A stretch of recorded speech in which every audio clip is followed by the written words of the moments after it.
Aloha and welcome, everyone, Flow Riders, to this very special episode. My name's Lewis, also known as Mr. Camera Junkie, and today I am co-hosted, a special co-host, Mr. Jared Spink.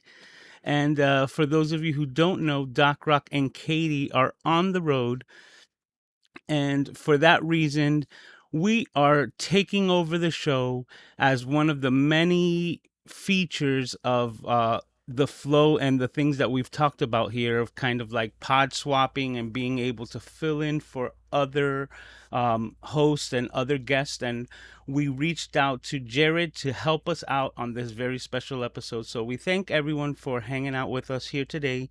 And as always, we're going to get right into it. But first, we're going to say what's up to the Flow Riders to see who's here. And also, we'd like for Jared to introduce himself and say what's up. So, how are you, Jared? Good, man. Thanks for having me on. Thanks for having me back to the show and being able to co-host the show. I'm very jealous of Katie and Doc for being at NAB. I'm registered to go. I have a press pass waiting for me there, but I've been so busy with work that I just couldn't get away to go. There's a bunch of cool stuff. I've been following Doc and Katie. And for anybody watching, make sure you follow them on Instagram because Katie and Doc have been posting some really cool stuff on the show floor and just around town. So it looks like they're having a lot of fun.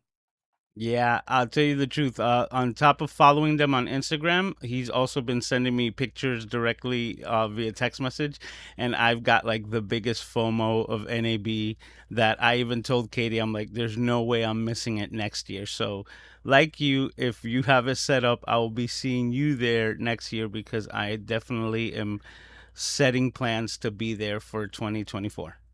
I want to go, but I'll tell you what, man, my gas would be going off a lot. You know, that gear acquisition syndrome, be like, I want that, and I want that, and I want that. Give me that. Oh Mm-hmm. man, I'd be broke. I agree with you because just the announcement video of all the new things coming out from Rode yesterday was just mind-boggling that I was like, "Oh, I have this, but I still want that." So I Yep, can feel yep. you on the gas. All right, so we have a lot of people here in the house. That's awesome. And well, just to get into it for those of you who might be the first time, what we do here is that we just converse and show you kind of behind the scenes, and then we're going to get into doing the recording of the podcast. And today's podcast, we're actually going to be talking about how to book guests on your podcast. And for those of you who might not know, Jared Spink here actually has an amazing podcast called the Hive Podcast. And he has actually been very fortunate to get a lot of amazing guests on that podcast. That's why we're brought him excuse me, brought him here as our, like subject matter expert on how to get great guests. So that's what's I going to don't think be I'm an today's expert, but subject. I'll share what I did, and it just happened to work. Well, that's what we're here for because the proof is in the pudding, right? That's why There we go. we don't want theories. We want to know what's working, and you have a very successful podcast, and that's why you're here. So, as always, if you happen to have any questions, please put a Q colon in front of them so that we can get to those and organize them and make sure that we don't miss your questions. But that's when we'll get to on the back end when we get to the Q&A. So if you have any questions from all of the amazing information that we're going to be presenting to you today, please be sure to do that so that we could address it on the back end. All right. So how you feeling? Ready to go? I'm ready to go. I'm gonna pop a cough drop because I've been, coughing all morning, but I'm ready to go. We're all good. All right. So we got the fam here and we're going to get things rolling. All right. We're going to do the countdown and get things started. In 5, 4. Aloha and welcome, Flow Riders. Today, Doc Rock and Katie Fawkes are on the road, so you have a very special episode. I'm Lewis, also known as Mr. Camera Junkie. I'm the producer of the Flow Podcast, and today we have our very special guest, the Hive Master himself, Mr. Jared Spink from Hive Media, here to help us out in talking about how to book amazing guests on your podcast. Welcome, Jared. How are you doing today? I'm great. I'm like, stoked to be back. I love the show, so I'm super happy. Katie and Doc took some time off and invited me to come back on, and I get to be with you. I know because one of the fortunate things for me, and I just have to throw this out there, is that I was actually fortunate enough to be a guest on the Hive podcast. So even though I was an avid listener, I was able to be part of it. And that's something that I cherish still till today. Our Uh, friendship is just something that I really always cherish. Thanks, man. I view it completely the other way. I was fortunate to have you as a guest, right, and get to know you. So that's the way I view every single guest that comes on the show. Not that they're lucky to come on my show. I'm just lucky to get you know an hour of their time. I'm gonna be honest, like that was probably one of the most nervous times that I think I've ever been, and I was trying to just make everything perfect. But as you know, when you're doing live recordings, live happens, and I Nothing goes think it was a perfect. good. Exactly, we still did a great show, but I was just so excited because, like I said, I was a fan of the show, and not in my wildest dreams that I thought that I was ever going to be asked. So let's get into it. Besides our relationship, how is it that you go about to seek out and getting such amazing guests on your podcast? Well, I think before you even reach out, you got to think about why you want to have a guest on your show. My show being a guest focused interview show where guests come on, share their journey, their expertise in a specific subject matter. My show being around creativity and the entrepreneurship of creativity, but maybe your show doesn't focus around that. Maybe you have a solo show. Maybe you have I don't listen to a lot of like what are the crime drama podcasts, real crime drama podcasts, but even those occasionally can have a guest on to share their expertise on the behind the scenes. So I think having a guest on your show, whether it's guest focused or even if it's not, occasionally it brings a fresh perspective to the show. Guests hear you all the time, but having a fresh perspective on a topic that maybe it's a different viewpoint than you had can really mix things up and provide valuable insight. So that's one benefit of having a guest on the show, but there's a few other. Doc's talked about this before.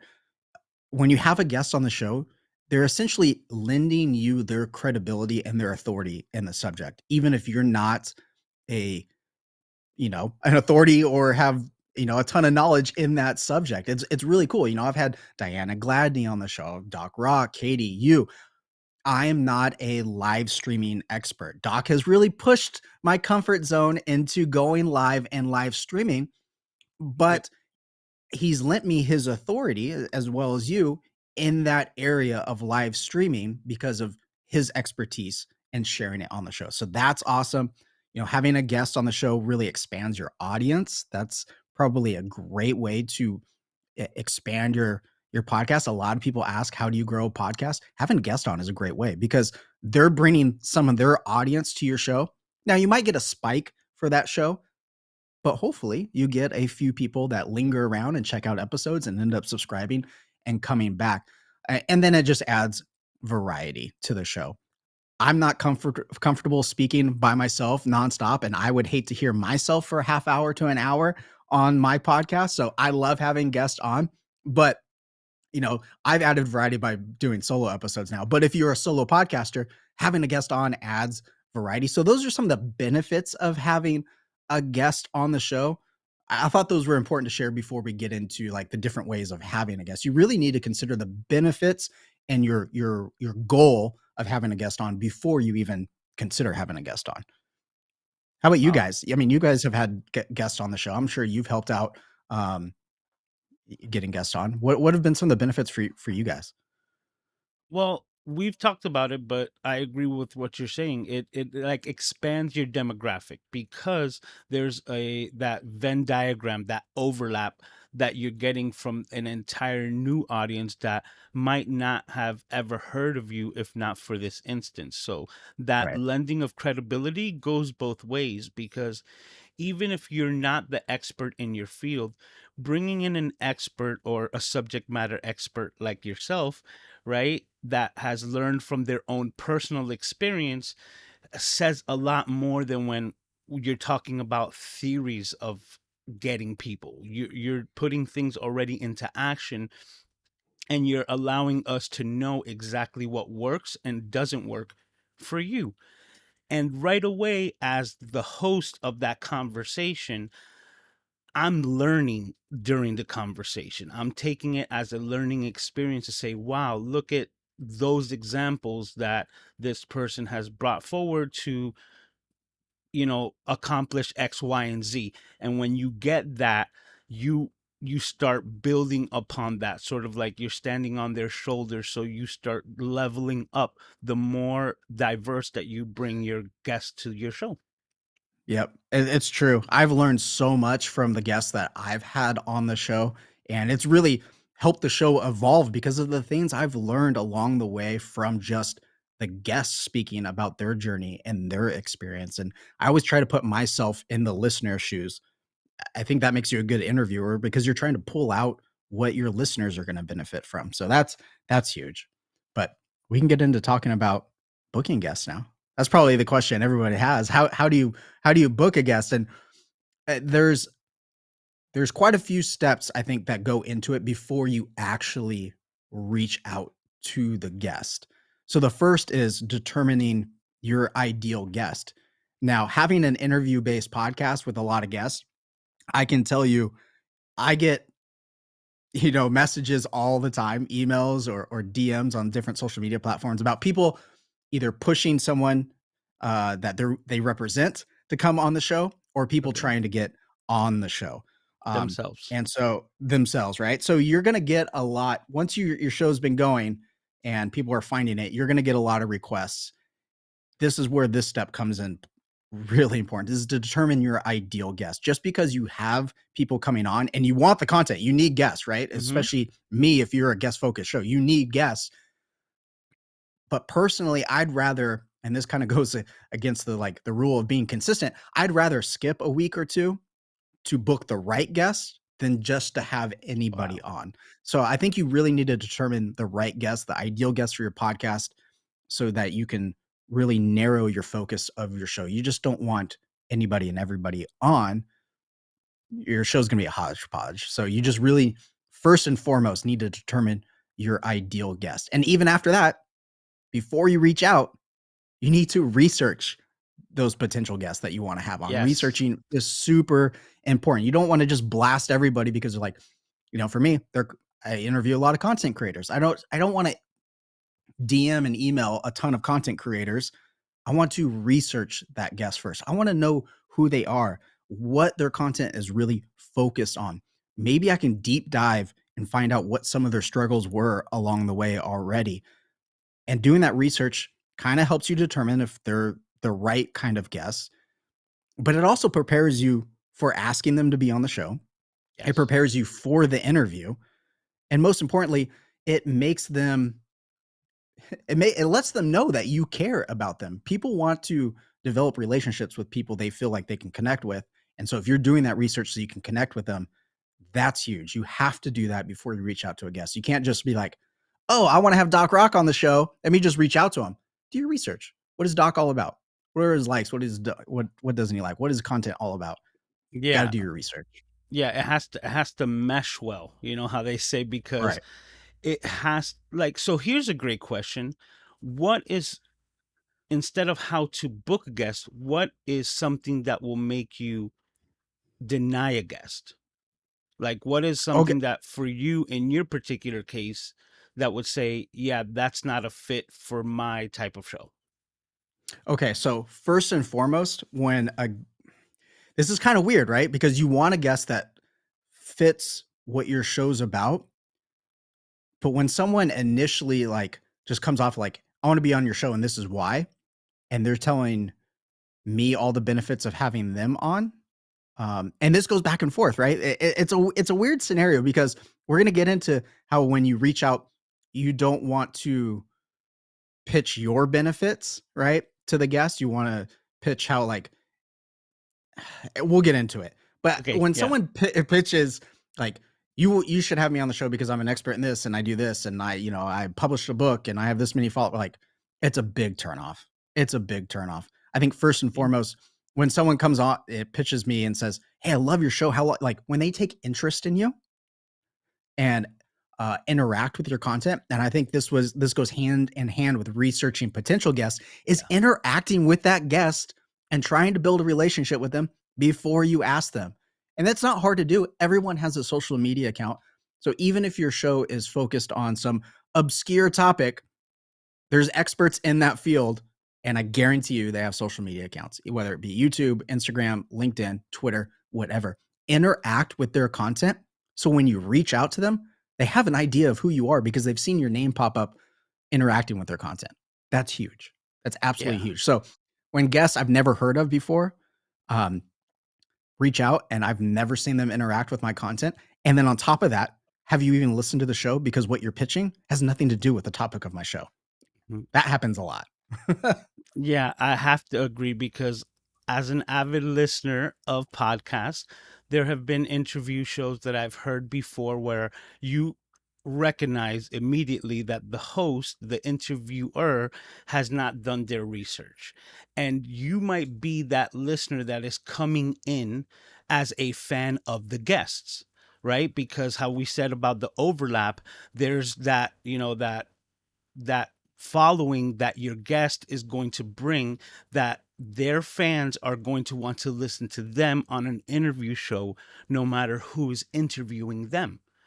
And Right. when the fan is listening and they recognize that you as the host do not know the person that you're interviewing Makes for because a of horrible some, show. it makes for a horrible show, and you've 100% lost them as a overlap, as that Venn diagram to then be part of your community, because they recognize that it was very superficial and that you didn't have that rapport with the person that you were trying to interview.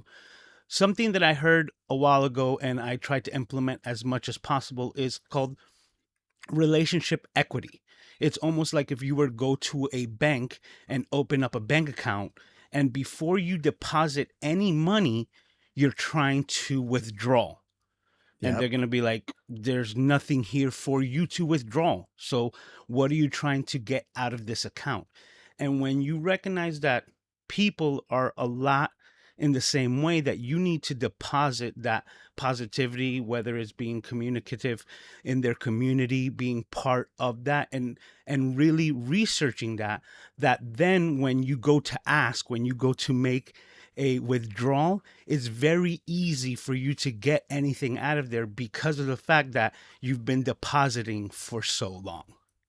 Yeah. I mean, I could not have put it better. We just actually went over that topic in a networking group, business networking group that I attend on Friday mornings for my business, and we talked about that. What kind of person are you going to be in the networking group? And it goes with getting guests, right? Are you someone who's always trying to pull the deposit out, or are you actually bringing something to the table? Are you depositing into the group and you want to deposit more than you're pulling out, right? Just like in bank, in a bank, you definitely want to be depositing more than you're pulling out. And it goes with the Always. relationships. And what a perfect analogy when it comes to booking a guest.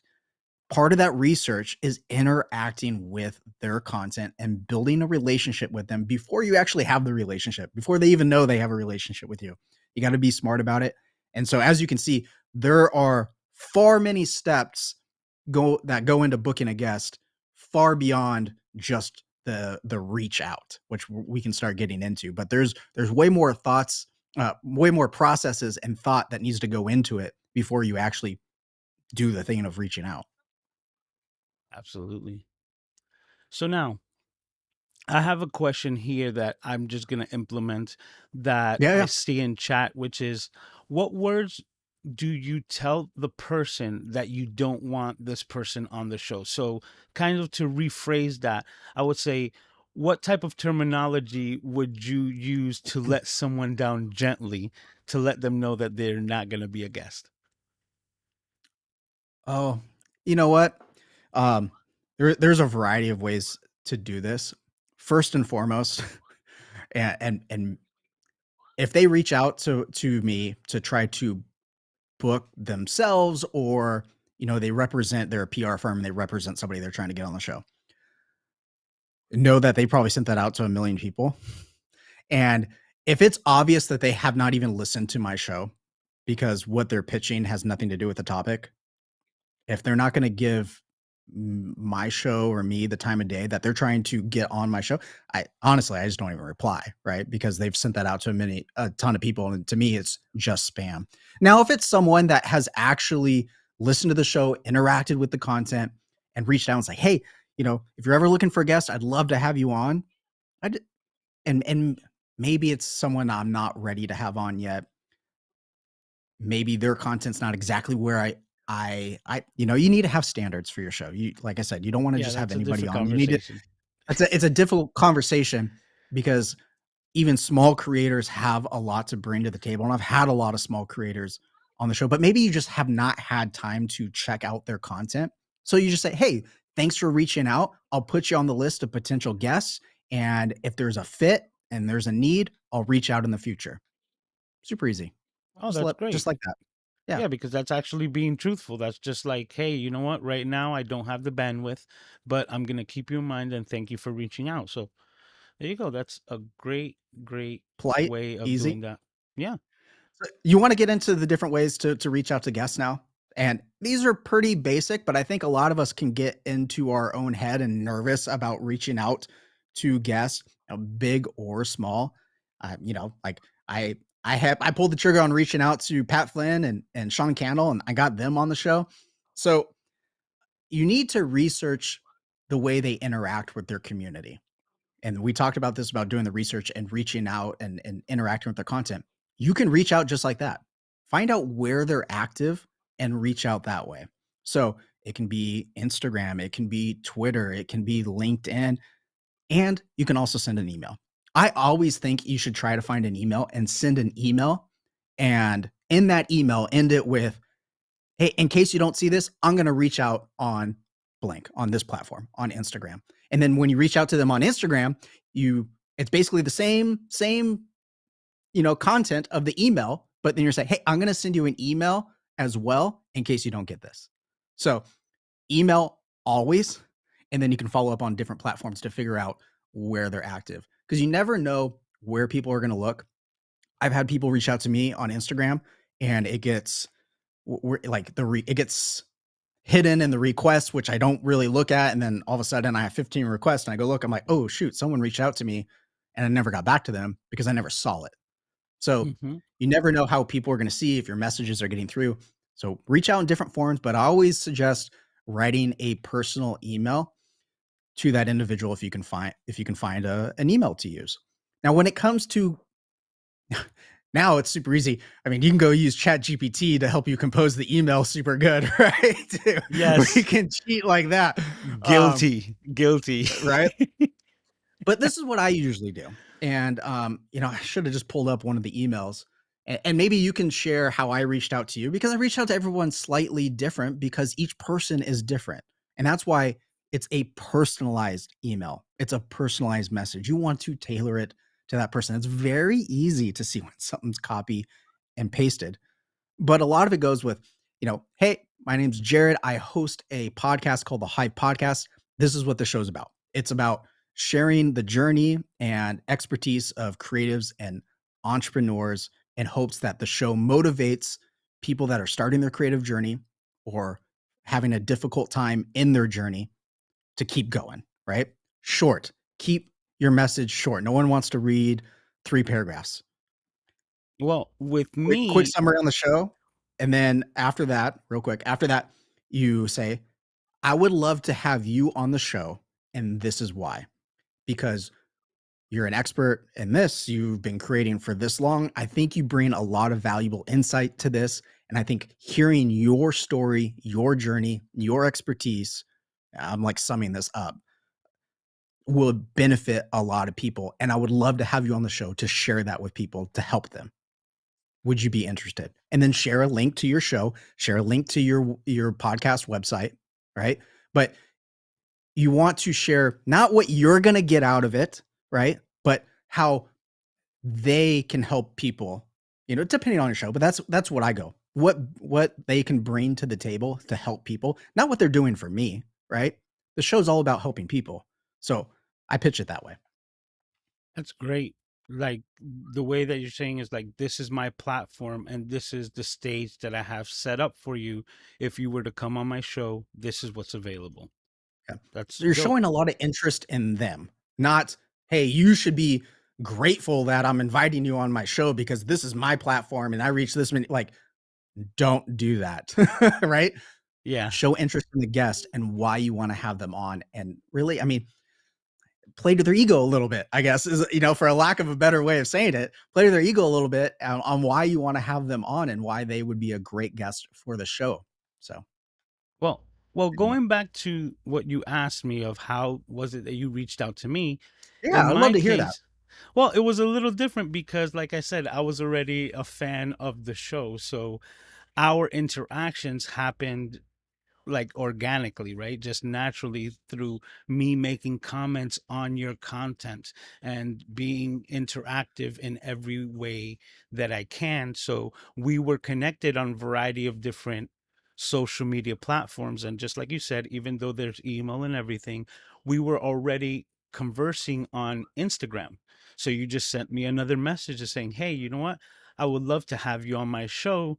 And I was like I said, I was taken back. I was like, wow, that was so amazing. And like I said, I was grateful for the opportunity because still to this day, I'm grateful for our friendship. And just that relationship was more than enough. And having it go to like the next level in our friendship, I was just like ecstatic. So having that and to say that just the same way, I know that now because of it, if I want to interview you on my show, it's as simple as just reaching out and having you do the same exact thing, but on my own live stream. You see? Right. Right. And it probably never would have happened had you not been interacting in the same community on Twitter and Instagram and even YouTube, right? So you got to be engaged in the community where you're trying to pull guests from, right? You need to, we already talked about this, deposit interacting with the community before you pull out of it. So important. And once you develop those relationships and they know the show, I mean, asking them to come on the show can be as easy as, hey, Luis, do you want to be on the show? They already know the simple, right? We Exactly. don't need to overcomplicate this, and I think a lot of people do, right? Granted, the suggestions I've given really help when it comes to booking bigger guests that may have not heard of your show. But when it comes to interacting with people that know your content, it can be as simple as just like, hey, like we should chat about having you on the show. You want to come on? Great, let's talk about it. Super Yeah. simple. Like Pat Flynn, talking about him, he was doing a couple of years ago now already. Wow, how time flies. But he was doing an entire year of live streaming. And that's Yeah, when and I that was ran I across miss him. that. I miss Oh, that. I miss it too, right? But that's the whole thing, that I know that being part of that community as well, there's names and friendships of people that were created through those 365, Mm, and that I know that he recognizes my name just the same way, so that if I were to try to pull out a little equity from that relationship, it wouldn't just be coming straight out of the blue, because I was already participating within his community, and it's a name that I know that it wouldn't be too hard for him to recognize. right, 100%. And when it comes to, I think I gotta mention this. When it comes to booking bigger guests, and we all know who maybe a big personality is in the industry you're focusing on for your podcast, it's okay to aim big. I encourage you to aim big. But the smaller creators, at least for me, because mine's focused around content creation, I think bring way more to the table than bigger creators just because they're going through it right now, like the majority of us. The people that reach the level of Pat Flynn and Sean Cannell are super small and they have a lot of value to bring to the table. But I think it's great to hear from smaller creators as well. But if you want to aim big, be a little patient. I can't stress patience because you want your show to have a little bit of a following, and you want a backlog of episodes that those guests can go look at or someone that is booking shows for them can go look at and refer to and determine if it's worth them giving you their time. I hate to say it that way, but you do need to have a little bit of credibility before you book bigger guests, like I did with Sean and Pat, because they do have forms you need to fill out to book them as guests. They have an intake form, right? They want to see your social Wow. media. They want to see your show. Do you have a website? They want to check it out because they have a lot of credibility and authority. And if they're going to lend that to you, they want to make sure it's a show worth doing. So aim big, but be a little patient. Don't do that initially. Maybe get a little bit of a backlog of episodes that people can refer to see if it's worth them lending you their authority. Yeah, that's actually really, really smart. Especially like just last week, we were talking about well, Doc and Katie were talking about, and I say we because I'm part of this show, so I'm Yeah, yeah. You're constantly always listening. listening in the background, right? So I feel like I'm part of the conversation, even though I'm not speaking. But that's a whole nother can of worms. But yeah, like that. Oh, you see, now I kind of lost my point, so I'm gonna It's just all right. roll with it. Hey, life happens. As So far as another great. go Oh, ahead. go ahead. No, no, you go ahead. Uh, I was gonna try to bring something else up because of my brain fart. So yeah. So another great way of getting guests on and finding guests to be on your show is referrals. When you have a guest on, ask them about their experience. Hey, thank you so much. How did you enjoy it? Were you nervous? Did you People are nervous on podcasts all the time, even if they're a seasoned podcaster, right? But talk to them after the show. I love spending 10, 20 minutes. Sometimes I've spent an hour after the show talking with the guests just because we enjoyed chatting with each other and it was so fun. Don't be afraid to be like, hey, you know what? I loved having you on. You brought this to the table. I think this was a fantastic point. Do you know anybody else that you think would be a great fit to have on the show? Oh, this person? Great. Do you what's the best way to contact them? Do you know? Do you have a relationship with them? Can you introduce me? Referrals, fantastic. You start having guests on, just ask them like, "Hey, do you know anybody else that you think would benefit from being on the show or the audience would benefit from having on the show?" Don't be afraid to ask and you're going to get a lot. I mean, look at I had Doc on, then I had you on, then I had Katie on, and there's been so many people I've had on the show because of suggestions of like, you should check out this person. They would be great on the show. Oh, awesome! Because you're always looking for guests, right? Don't be afraid to ask for referrals. wow, that's I think that's where I was gonna go with it as far as Okay, the I the think people forget conversation about went. that. I think people forget.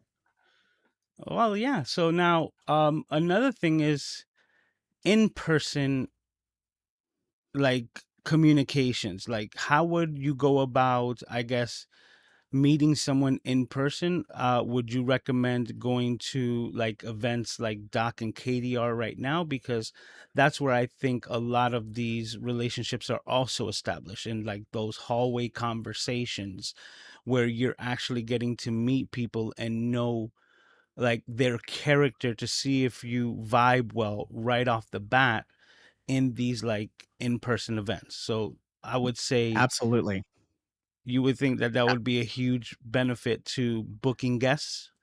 Absolutely. Whether it comes to in-person events, in-person networking events, or even virtual events where you can interact with the community, I think doing networking events, any sort of event, is super beneficial. Now, I don't think you should go into it with the thought of like, I need to book a bunch of guests. I want to go find this person and find them and get them on the show. You need to go to it with an open mind about what you can learn from other people, not what you can bring to the table. Um, I think that it's a fantastic. Now, if you hit it off with somebody initially, it's like, hey, man, this is a great conversation. I have a podcast. I would love to have you on and have the same conversation because I think a lot of people can benefit from your insight into this, your input into this. Again, remember, I'm always what they can bring to the table, not what you can bring to the table for them. You want to play into that. I hate to say ego a little bit, but like their expertise. So I think that is a fantastic way to book guests, and you don't need to do it initially, right? One of the main things about getting guests is building. We talked about interacting with their content, so building that relationship with them, and that's how you build those relationships. Is a great way at those in-person events. I can't imagine how many people Doc and Katie are currently meeting, building relationships with, that later on down the road, they can go back and be like, hey, it was great meeting you at NAB. I loved our conversation. Hey, can you come on the flow? I think I want to have this conversation. You're an expert in this. Our audience would totally benefit from hearing from you. Would you come on the show? I guarantee that's probably happening right now. So Hmm. it's a great way to network and meet people and build relationships and potentially get people on your show. It's fantastic. Well, now I have another question because this stems Yeah, yeah. back to just what you mentioned about like the bigger guests, right? And that they Okay. have like forms for you to actually like fill out to make sure that they can be a guest on your show. Right, right. So, ho do you have anything like that in place?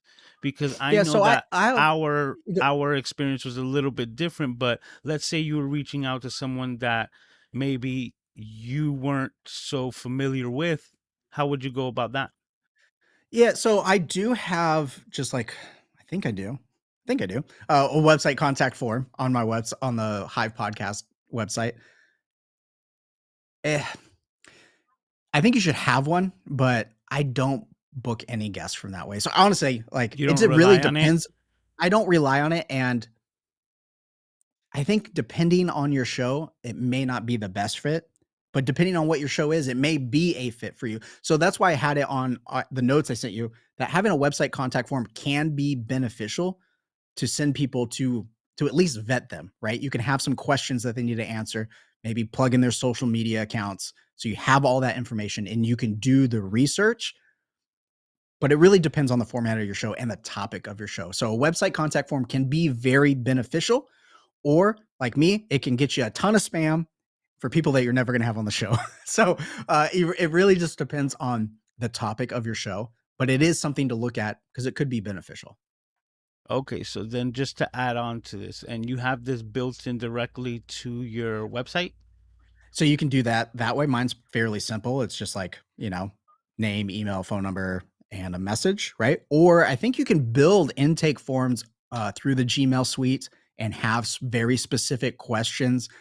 I think you guys have done that when it came to booking speakers for your different virtual events. There's usually an intake form, and I think you can build those through the G Suite, and there's different ways to do it. But anyway, you Yeah, can do and that. speaking of virtual events, just throwing it in there, Leap into live streaming is coming up very shortly at the end of this month. So, really excited for that because that's another thing that we're going to be diving into, but we'll put that on a back burner. So, should we get to the most important part of reaching out to guests to book on your show? If anyone stayed to the end, this is the I'm all most ears. important part. Ready? This is a huge secret. No one knows. Follow up. Follow up. Right? Because people are busy. They have a life outside of the content they're creating. They have a lot going on. They may have not even seen your message yet. If you just shoot out one message, or if, like I told you to do, reach out through email and another platform and end it with, I'm going to reach out on email, I'm going to reach out on Instagram, so they're getting multiple messages. Follow up. The person may have not seen it. They may have saw it and meant to get back to you and never did because life, we say life happens. So don't be afraid to follow up. And then, of course, the most important thing is always be polite, be courteous, right? Don't have a huge ego when you're reaching out to these people. Be polite, follow up. Hey, you may have not have seen my message. I reached out to you because I would love to have you on the show, and then kind of reiterate why. But follow up. That's the most important thing. And don't be afraid to follow up more than once. That If you that haven't heard from them is the third, if you haven't heard from them like by the second follow up, okay, move on. Put it in your notes to follow up 6 months, a year down the road. But don't forget to follow up. That's the most important part. you People see follow up. I think that's one of my biggest issues, right? Is the follow-up because I don't want to feel pushy, right? And I guess that's just like me being in my own head, but that was such a key point of like shooting the email and then also messaging them through the social medias that they're most active in because I can't emphasize that enough that I feel like, like sometimes I send something out and we forget that there's, systems in place like spam folders and those like messages that get held for review through all of the social media platforms. So, and then myself, that there are so many different platforms to be contacted through that sometimes it's weeks before I check Facebook messages, because the last time that I went into Facebook, it was just to check, like a posting or something like that. So it really does, give me that little bit of extra information of like saying like, yeah, just like an advertisement isn't going to hit everyone all at the same time and they repeat the same commercials over and over again. You kind of have to follow up with the way that you're contacting them. And if you aren't getting multiple like responses in multiple locations, then it's okay to just like let it go. Yeah, and people get a lot of messages on top of like just life going on outside of the content they're creating. They get a lot of people that reach out. They get a lot of spam. So don't be afraid to follow up. That's huge. But also be a little patient, right? You don't hear back in 2 days. You don't need to follow up immediately. Like give it a week or something. Have, don't make them feel pressured or rushed. Give it a week, follow up. Hey, I sent you a quick message. Just want to follow up, see if you had it, if this is something you're interested in. If you could let me know either way, I'd appreciate it. Even if the answer is no, just let Yeah. me know. All right, man. Do you have anything else that you think that we missed out, or something that's very vital besides the, the golden rule of following up? Anything else that you would want to share with the flow riders today? I think that pretty much sums it up. But just to recap, right? Determine the type of guest that would be a good fit before anything. Do your research and interact with their content and start building that relationship, depositing into that relationship before you pull out the deposit. And then after that, don't be afraid to reach out. Figure out where they're active. Always send an email. That's always send an email, but then also follow that up with this kind of the same message on whatever platform they're most active on. Now, don't put it in YouTube comments, right? But figure out what other platform other than YouTube they're active on. Don't drop it in the comments. And then after that, don't be afraid to follow up. And don't forget to ask for referrals after they're on the show. Yeah, if I could just add one last thing, it's Yeah, to reiterate what you were saying, that being gracious, grateful, and courteous doesn't cost you a thing, right? And that goes such a long way, not only to book podcast guests, but in every aspect of your life. I can't tell you how many times I've told my father, if you're just nice to the customer service representative on the phone, is going to get you so much further with your request than if you were to call anyone, irate. So right. it's People just, want to interact with people they enjoy interacting with, that are nice, that are friendly, that feel like they have an interest in them, right? So mm-hmm.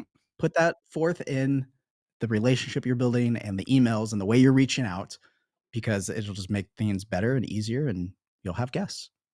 Mhm. And to quote Maya Angelou, people won't remember what you said to them, but they'll always remember how you made them feel. Hey, I like that. Yeah. They might not remember what you said, but they'll always remember how you feel. And I might have butchered it, but the context is the same. Shout out to There we Maya go. Angelou. There we go. I love it. I love it. All right, well, we did it. Now we're gonna go into the Q&A. So if you, oh, let's not do that. Okay. Now we're going to go into the Q&A section of this. So if you want to get your Q's aid, like Doc says, please make sure that you're here with us every Tuesday at 12 p.m. Eastern Standard Time to catch the flow. And if you want to send us a message, reach out to us at flow@ecamm.com. And if you want to hear any of our past episodes, you can find those at flow.ecamm.com. And you can find those on all of your favorite pod catchers, whether it's Apple Podcasts, Spotify, Google Podcasts, or wherever your podcast getting is gotten. And we also want to thank our sponsor, Descript. Descript is the all in one easiest way for you to edit your podcast, videos, or just get transcripts from your files.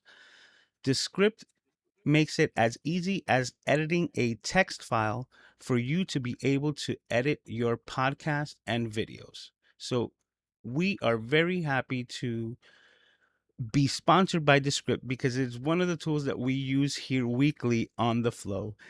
Katie is an avid user of this program and she does amazing things with it. So, as always, we want to thank Descript for sponsoring the flow, and we want to thank. Oop, that's not the right one. Where are we at? There we go. There we are. That was last week's show. And we want to thank every single one of the flow riders here for hanging out with us. And with that being said, we're gonna go into the Q&A. And you got anything else to say, Jared? Thanks. I am happy to do this anytime. I had a lot of fun. Hopefully, everyone listening got something out of it, and I'm ready to a some cues. Right? Yeah. So let's do this. You got it. All right, everyone. See ya. Flow riders out. And that's it. All right. And now we're going to get into our Q&A. Everyone, if you're not familiar with this, please put a Q colon in front of any questions that you might have. And we're going to go through them right now. And while we still have Jared on the line, we're going to have I saw some good ones. I saw some good ones coming through. Yeah, I was like hesitating. You're going to have to put them on screen, though, because I can't filter on my end. That's right. Let me just pull them up. What's going on? So drop those questions. Come on, peeps. Flow riders. There we go. All right. We answered that one because, like I was going to say, I was actually, trying to not use them for our conversation, but there was some really good questions. So we answered a couple of them. We have Paul Kelly here says, your thoughts. Oh, that's really big. Let's bring that down. Can you read that? Yep. I'm gonna narrate it as well. It says, your thoughts on Zig Ziglar's quote, you can have everything in life you want if you will just help enough other people. No, I think that was, but basically you can have anything. Can you put it back on screen? Yeah, let's do that. Words are hard today. You can have anything in life you want if you were just willing to help enough people to get what they want. I think that's what. Yeah, absolutely. I think it's a great quote. I mean, that's kind of like business 101, right? If you can solve a problem, people are going to be grateful and they're going to love it. And you're going to benefit from solving their problem. So absolutely. I think that's a great quote. That's another way of actually looking at it. And I always reference Levi jeans, because the story that I heard and was taught was that he went over to the West to try to be part of the gold rush, right?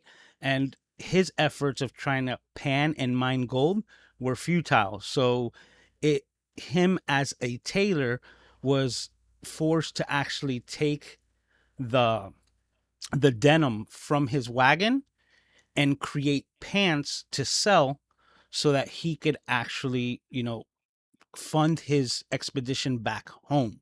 But what ended up happening was that his jeans made from this denim ended up being the best pants for the miners, and everyone that was working out there making or actually getting the gold ended up giving it to him to purchase the pants from him. So his empire was not built through the expedition of actually finding the gold, but actually catering to that market.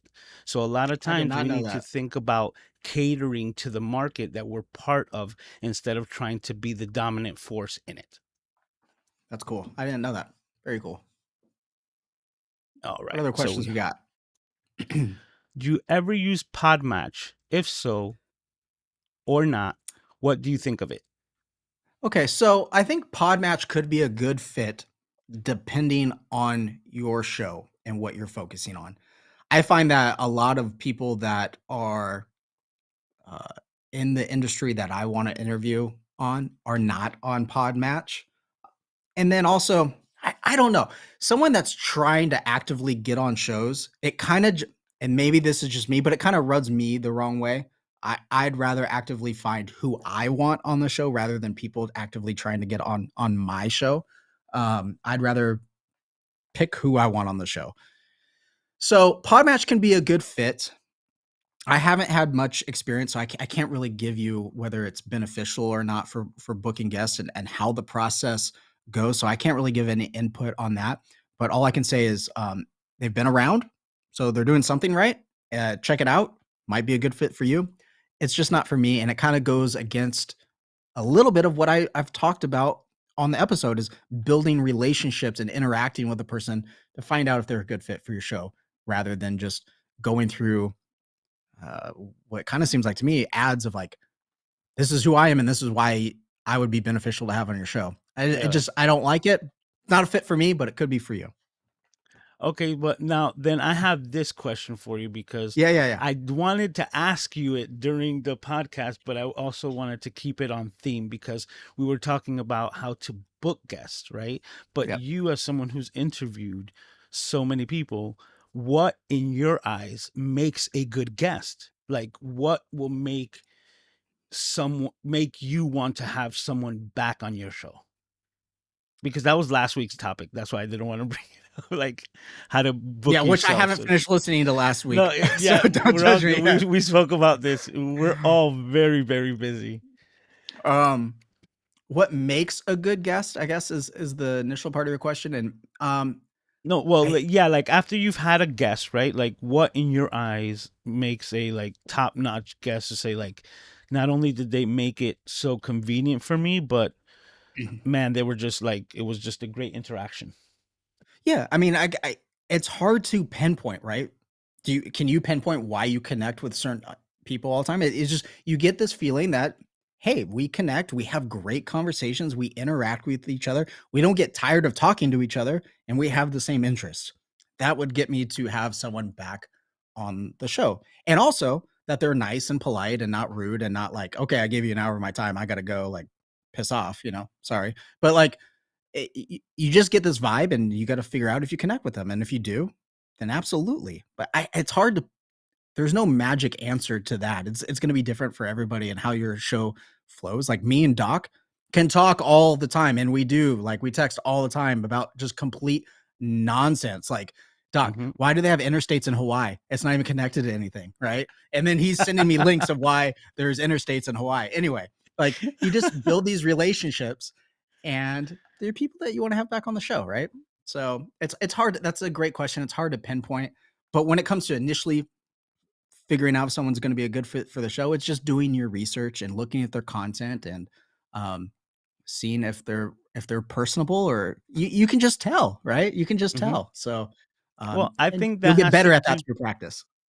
Well, I think that has to do with what you had mentioned before as well, which is like the post production conversation.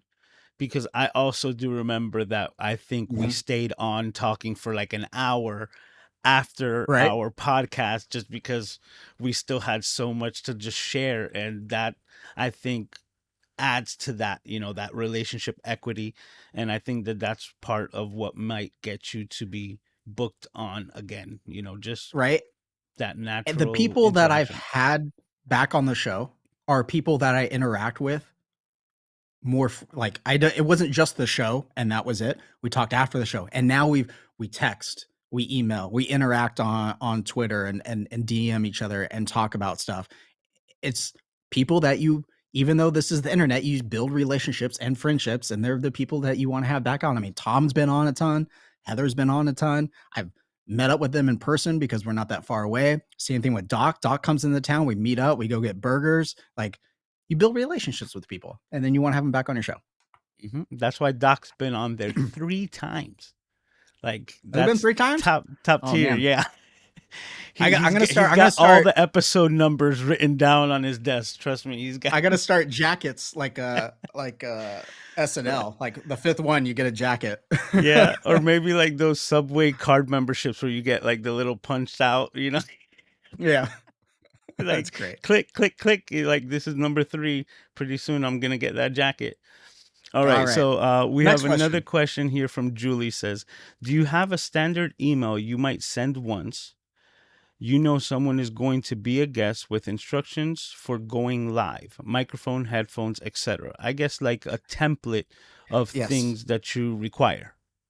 I do not, and I should, but it also depends on, again, I don't have, there's not a right answer for every show. This is a good practice that you should do no matter what. I don't, but you absolutely should. It's one of those like, do as I say, not as I do, because Mm-hmm. you should. But fortunately, with the type of guests that I have on, the majority of the time, they're gonna have good video, good audio because it's around content creation. Now there have been some where they ended up using a webcam. That yeah, that kind of like from my perspective kind of sucks because I want better audio. Maybe I should have said like, hey, do you have a capture card? Do you have this? Sometimes guests will put in extra effort to be like, oh yeah, I'll just go pick one up because they're stoked to like do a podcast and come on the show. And there's other guests that didn't put in that much effort and it was kind of disappointing. And like, I mean, that goes to right. I probably won't have them back on the show because like even though the conversation was good, the quality of the show from a technical standpoint isn't where I wanted it to be. And so I'd probably move on, even if the relationship and the conversation was good. It was great. It was a great episode. But you got to have standards for your show, right? Mm-hmm. So Yeah, it is because a then it ends up fantastic being idea, distracting. and you should. And I've heard of people having like little kits that they mail to, guests and they just have them forwarded on to the next guest and you can pay for the shipping. That's a lot of work. As if you want to do that, that's cool. That's a lot of work. You can put like a good simple USB mic and a little camera that plugs in through USB and you could do that if you wanted to. It's a lot of work, but it'll ensure that you have the quality that you want. And sometimes if a guest doesn't have the right equipment, you may just say, "Hey, I would love to have you on. If anything changes, these are kind of the equipment standards we have for the show. So if you want to come on, this is what we require. Love to have you on if it's a possibility in the future." It's I okay like to that. say no and have standards. Yeah, I like that. The show system minimum requirements. You Right. have them for computers and everything like that, but you have to have your own standards for your show. Yeah. Right. Bro, we did it. Did it. This is a whole episode of the Flow podcast. And as always, I want to thank all of the Flow riders. You guys are what make this possible week in, week out. All of you watching and listening and sharing your experiences and your questions here with us is what makes all of this possible. So I want to really thank Jared, as always, for taking the time and sharing his experiences and his expertise with us and and I want to, yeah, and I think that's it, right? I'm used to my own outro, so I was kind of like falling into it and I'm like, wait, we're on a completely different show, so Yeah. it goes automatic. But yeah, Hit the that's like it. button if you haven't already. Exactly. All that jazz. Paul But usually yeah, helps us it's out, been so fun.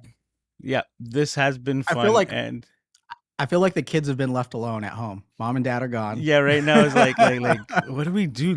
We don't have to go to I don't know what bed. to do. You know what I'm saying? Yeah, Like we can we keep can do going. whatever we want. We don't have to shut off the lights. It's past midnight and it's okay. But Oh, yeah. awesome. All right. This was a lot of fun. And yeah, and we'll be doing it all over next week. So please tune in for that. Next week we have, I'm not even sure what we're doing because I have so many things going. I was just about to mention Daniel, because Daniel's actually going to be doing the Friday live demo, which is what I had just done Friday. So stay tuned Should for we just that on right Ecamm. now, What? should we just make should we just decide the topic for Katie and Doc right now? Just tell everybody what the topic's going to be and make them do that. If you want to go ahead, I bet you All right, Katie so will be next happy week about it. She next week, Doc and Katie are going to talk about how going to in-person events can benefit your podcast. There we Well, you go. see, that might be in 2 weeks. So we might be giving them 2 weeks Okay. because that's the whole All thing. right. I'm not sure what we're doing if Doc and Katie are going to be available. So if you don't know, stay tuned for that because there might be another, switch up or what is it? Pod swap going on for next week. So stay tuned and we'll keep all of the Flow Riders informed on that. But with that, I'm going to say adieu. Thanks again to Jared for hanging out with the family here with the Flow Riders. And we will see everyone next week. Have a good one. Peace. The mahalo.